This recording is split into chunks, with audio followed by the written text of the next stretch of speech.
I am a beginner vlogger, and something that absolutely baffles me as a beginner vlogger is all of the people who reach out to me who ask me, how do I start a vlog? Because it's really strange to me that I've only made like 50 something videos. Most of them are just tester videos that I get used to editing and shooting and putting it all together. So not being an expert or even really good in this field, why would people be asking me for advice? But it also made me think, if I were to share any knowledge that I had in the vlog, how would I do it? So today what I'm gonna do as a beginner vlogger is I'm gonna show you exactly how I start and do a vlog. But something that I thought was really interesting as an idea for this video is, why don't I take you through the process of me learning to vlog, and that might be able to help you with your process of learning to vlog. So here we go, let's get into it.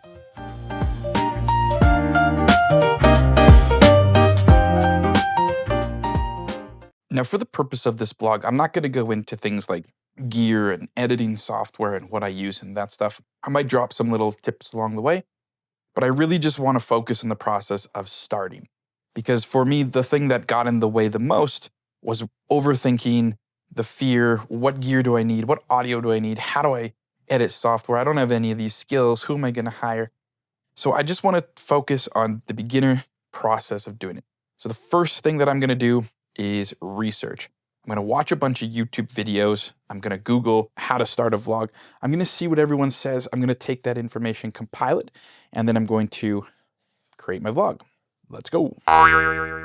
Okay, so it's been about an hour and a half, and I've followed some videos. Here's what the main thing that people are talking about. Everybody is saying you need to have a good story. Now, how you go about building a story seems to be arbitrary. Everybody has a little bit of a different way. The style that you want to vlog is different. For me, this is going to be a day in the life style vlog. So I've been kind of following these patterns. So the way I'm going to structure this vlog is the problem or the setup, which you just saw me do. Then I'm going to jump into like my points. I'm going to see if I can add some type of conflict in the middle of these points or some reason as to why these would be happening. Then I'm going to try to summarize it all at the end. A lot of the videos seem to be taking from the 3-act structure, which is probably my favorite structure in a vlog. And the reason for this, just to explain what a 3-act structure is, so there's your beginning, there's your setup, your problem, the thing you're trying to achieve. The middle, which is you trying to achieve that, the conflicts that arise, and then the ending. Did I succeed? Did I not succeed? Yes, no, why? The main reason why I'm choosing a 3-act structure is because I don't really have an in-depth plan or strategy. When I make other videos, I follow sort of the same thing, but I'm scripting. And if it's an educational video, how I'll script it is very different than what I do for a vlog. For example, when I'm scripting a video, I will have I try my hardest to have a very short intro, a very clean turnaround. What I mean by that is the intro is a problem or something that I'm trying to solve or the thing I'm going to talk about, why I'm going to talk about it or who I am. And then I try to jump into my points with a conclusion at the end. Again, because this isn't really scripted, I'm just kind of going off the fly here. I'm just gonna pick a 3-act structure. For this structure, I'm going to learn how to vlog. I just did all of the research, spent a good like hour and a half figuring that out. And now I'm gonna move forward into my main points.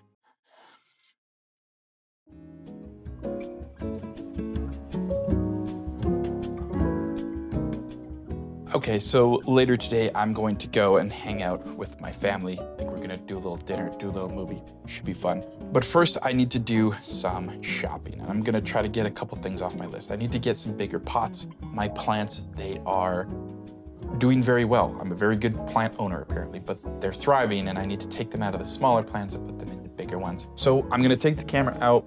We're gonna do some shopping. We're gonna see what happens. But first, I still haven't changed out of my pajamas. It's like noon. So I got a shower.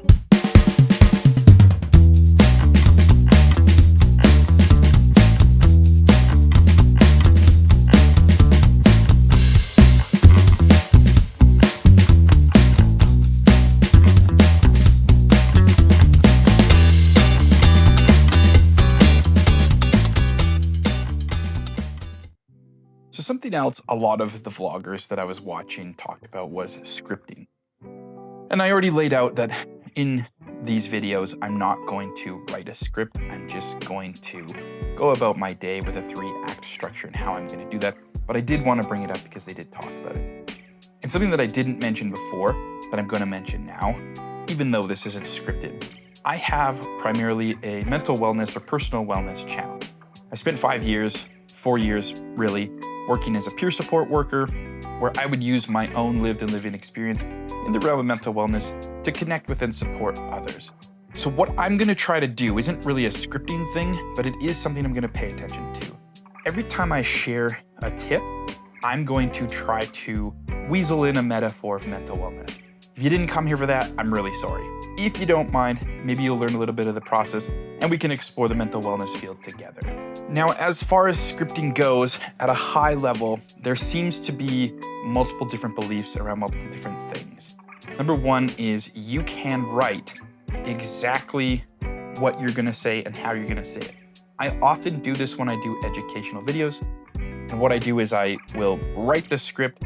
I'll rather have it behind the camera so I can read it and then watch the camera.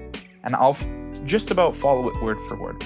The second one is, if you kind of know your topic, if you know your subject and you know what you're doing, a really good piece of advice that I got from the videos was you can write just your bullet point notes and then you can talk.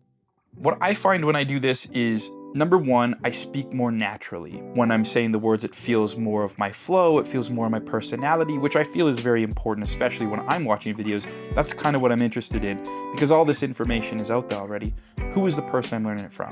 The sort of negative side to that is, I notice that I do a lot more ahhing and umming, I do a lot more pausing, and I do a lot more, I forgot what I had said earlier. The more I do it though, the better I seem to be getting. And what I've really started to notice is point 3, you can do what I'm doing now, where I don't really have a perfect structure. I do know what I want to talk about, and I'm just going to talk at the camera. This for me has taken me a very, very long time. I think I've only uploaded like 51 videos. But what I tried to do is I went on a little vacation and I said I was going to vlog, edit, and release, shoot, edit, and release every single day. But doing that process really taught me how comfortable I can speak in front of a camera, what to remember, what not to remember. So the more that you do, the better that you're gonna get. And the little mental health lesson that this always reminds me of is whenever I start something, I just have the understanding that first you're bad, then you get good. And for someone like me who has a lot of anxiety, who is a little nervous of sharing their mental health tips and tricks and whatever exploration online, when you factor in all of this other stuff that I've been thinking about, like how am I gonna look? What am I gonna wear? You know, my mind kind of goes into overdrive of overthinking, and it really prevents me from getting started or doing anything to begin with. So now that we got the scripting out of the way, let's go shopping.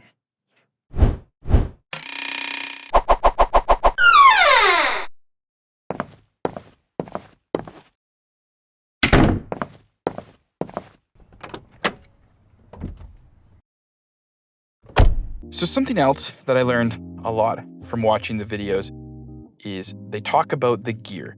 And I know I said I wasn't going to cover it because that could be its whole video in and of itself.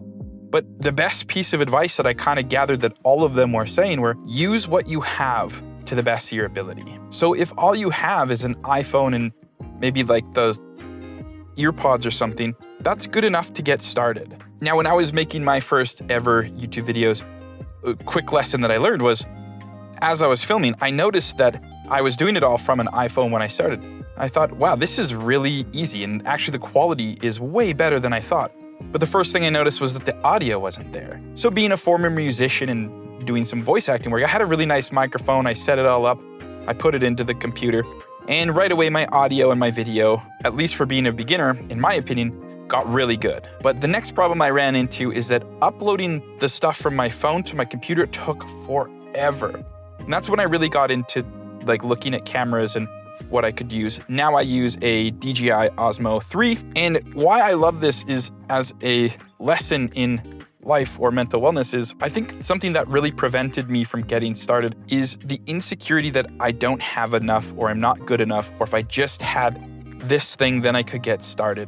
And it really puts me into this spiral. Like I mentioned, being an overthinker, it puts me into this shame and guilt spiral And really, I never get started. So something that I like to remind myself with, especially if I'm doing something that I've never done before, is whatever I have is good enough. As I'm growing, as I'm building, as I'm stacking skills on top of skills, learning new things, it only gets better. So I'm in my car now. We're gonna head to a thrift store. By the way, I'm incredibly frugal. I learned how to manage money because I didn't know how to manage money. So I do most of my shopping to the thrift store. Let's go see if we can find some clips and some pots and some other things.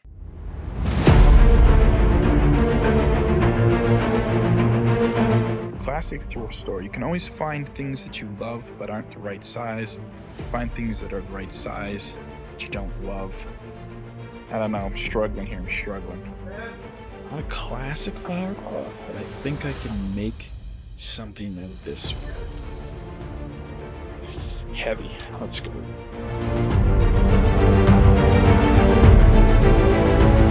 Well, we did it. Took about 5 or 6 stores to get it done, but I finally found flower pots that would work. But it does allow me to segue nicely into something else that a lot of the YouTubers were talking about when it specifically comes to vlogging, and that's transitions. To put it simply, what a transition is it's basically a storytelling or a narrative device that takes you from one specific thing to the next. So in this case, I'm taking you along in the day of the life. So if you see me sitting on the couch and then I go to shower to get ready, I'll do one point sitting on the couch, then I'll show you a bunch of clips of me going, through the shower or whatever, not actually in the shower, that'd be weird.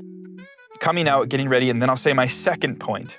From there, I might put my socks on, move to my car, say the third point, so on and so forth. There's lots of different ways to do transitions.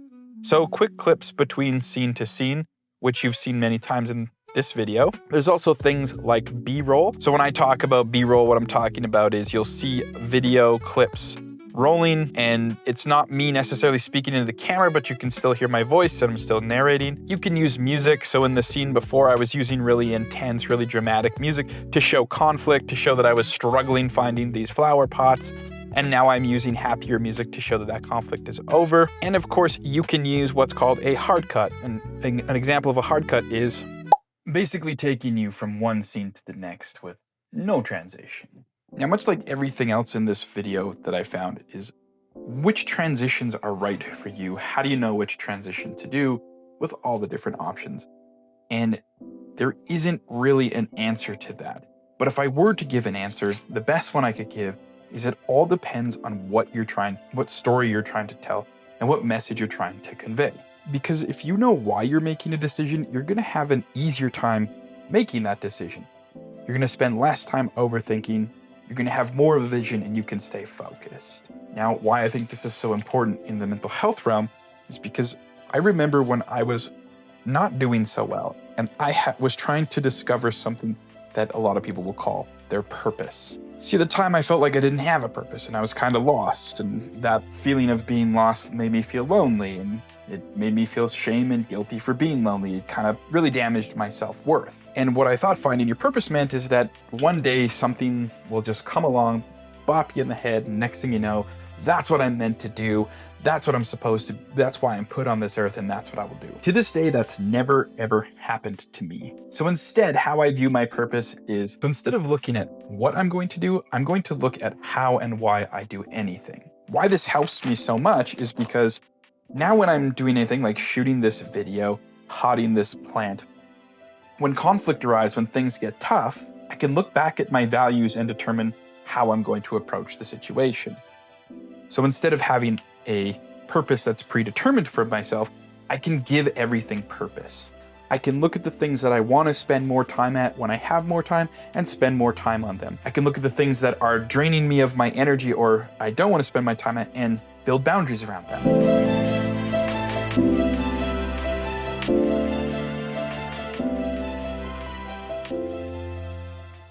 The final component that I learned about in vlogging is the conclusion. And essentially what you're gonna do is you're either gonna summarize or come up with some sort of insight, maybe recant or reflect on the day that you just had. So for example, if I were to give you just a quick and dirty ending, hey, thank you for coming with me on this day. I hope you learned something about vlogging. I hope it's something you can help. And if you did, give this video a like. And if there's something I left out or something that you do differently or something that you wish you would have seen more, leave it in the comments below. I personally like to keep these endings very short and very brief. Once again, there seems to be a lot of creative freedom.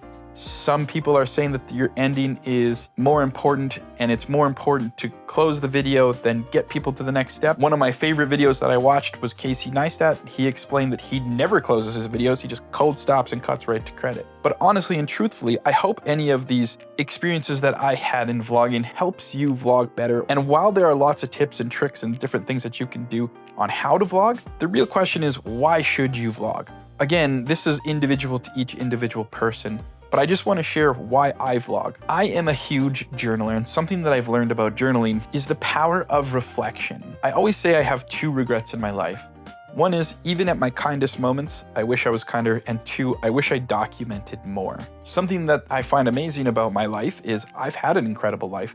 And a lot of the best times in my life, even the worst times that taught me resilience, I don't have any documentation on them. So unless somebody else brings something up, it's really hard for me to recall these memories. And ever since I started vlogging, not only can I look back in the editing process or in the finished video and say, wow, that was a great day, or what a great experience, or how awesome it is, but I feel like a year from now, 2 years from now, 5 years from now, 10 years from now, I can do the same thing. So while I can't give you an exact reason as to why you should vlog, everyone's different.